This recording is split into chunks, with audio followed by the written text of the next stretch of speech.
नमस्कार। आज हम बात करेंगे काम, क्रोध, मोह, लोभ हमें बार-बार गिरा देते हैं, हम क्या करें? काम, क्रोध, लोभ, मोह ये सब विकार माने जाते हैं और ये नेचर से ही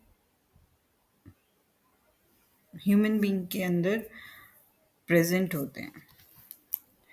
आप कोई गोली खा के इनको ख़त्म नहीं कर सकते।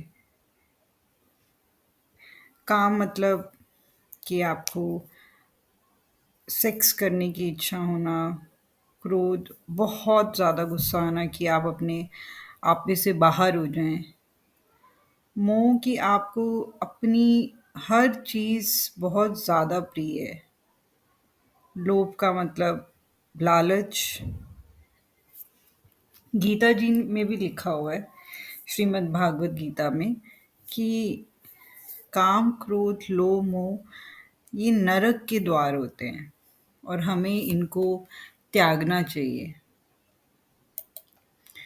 पर हम इनको कैसे त्यागें? क्योंकि ह्यूमन बीइंग के अंदर बार-बार रोज़ ये चीज़ें पैदा होती रहती हैं और हम उसी के अंदर घुलते रहते हैं। जब आप अपनी श्वासों की माला में साँस अंदर जाए, साँस बाहर आए, अपने भगवान का नाम जपोगे ना, वो भगवान आपको बल प्रदान करेंगे।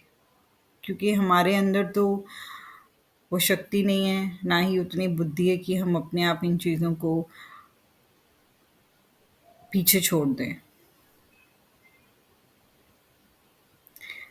ये होता है कि जैसे धीरे-धीरे अगर हमने इनमें हमारा भगवान के नाम के बल इतना हो जाएगा कि हमारा इसमें ना इंटरेस्ट नहीं होगा कि मुझे किसी से लड़ना नहीं, मुझे किसी को गुस्सा नहीं करना, अपनी बात को आराम से बोल देना। मुझे कोई किसी में अटैचमेंट नहीं रखनी है, मैं इस दुनिया में अपना सिर्फ़ कर्म करने के लिए आया हूँ। क्योंकि जब हम इस दुनिया से जाते हैं तो हमारा शरीर भी हमारे साथ नहीं जाता, हमारे कर्म जाते हैं। और अगर आप काम, क्रोध, मोह, लोभ में फँसे रहे, ये मेरा, इसने ऐसे क्यों कर दिया, मुझे ये पसंद है, मेरा ये छिन ना जाए, तो आप स्पिरिचुअलिटी में आगे बढ़ ही नहीं पाओगे। श्वास अंदर, श्वास बाहर, आपको अपने इष्ट देव का नाम ही आपको इससे बाहर निकालेगा। कोई कुछ बोल रहा है, किसी ने कुछ आपसे ले लिया, धीरे-धीरे आपको समझ आएगा क्योंकि वो बल प्रदान करेंगे कि आपको लगे कि नहीं मुझे इसमें फँसना ही नहीं है, वो अंदर से आवाज़ आती है अपने आप। आप अपने भगवान से भी इसके लिए प्रार्थना कर सकते हैं। इसका एक एग्ज़ाम्पल है कि जैसे हमने किसी को मकान दे दिया, तो उस मकान में वो चाहे अपनी पसंद का कलर करवाए या जो मर्ज़ी करे, अब जब हमने घर उनको दे दिया, उनको बेच दिया।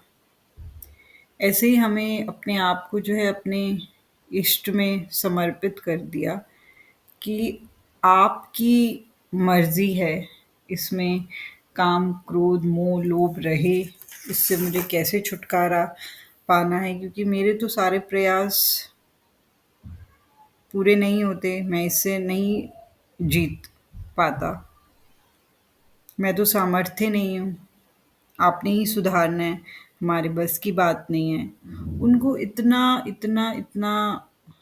मजबूर वो कहते हैं ना पीछे पड़ जाओ भगवान के, ये प्रैक्टिस से होगा। क्योंकि हम तो इस कलयुग में बहुत सारी जगह फँसे हुए हैं। भगवान इतने ज़्यादा निर्मल, इतने ज़्यादा निर्गुण कि वो हमारी गलतियाँ होने के बावजूद भी हमें माफ़ कर देते हैं, हमें अपना लेते हैं, हमारे ऊपर अपनी कृपा कर देते हैं, हमें ब्लेस कर देते हैं। तो क्यों ना हम उनकी शरण में जाएँ। और उनके नाम में इतनी पावर है, इतना समर्थ है, वो चाहें तो ये चीज़ आपकी 1 मिनट के अंदर हटा दें। तो इसलिए जो ईश्वर का नाम है, जो उनका जाप है, जो उनका भजन है, हमें निरंतर वो करना चाहिए। क्योंकि हमारा असली लक्ष्य तो ये है कि जब हम उनके पास जाएँ तो हम बहुत एकदम डिवाइन सोल की तरह जाएँ। फिर भी अगर हमारे अंदर कमियाँ हैं, हम अपनी तरफ से कोशिश तो करें, हम अपनी तरफ से प्रयास तो करें।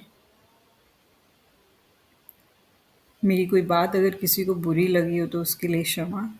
आई होप मैं आपकी लाइफ में कुछ वैल्यू ऐड कर पाई हूँ। धन्यवाद।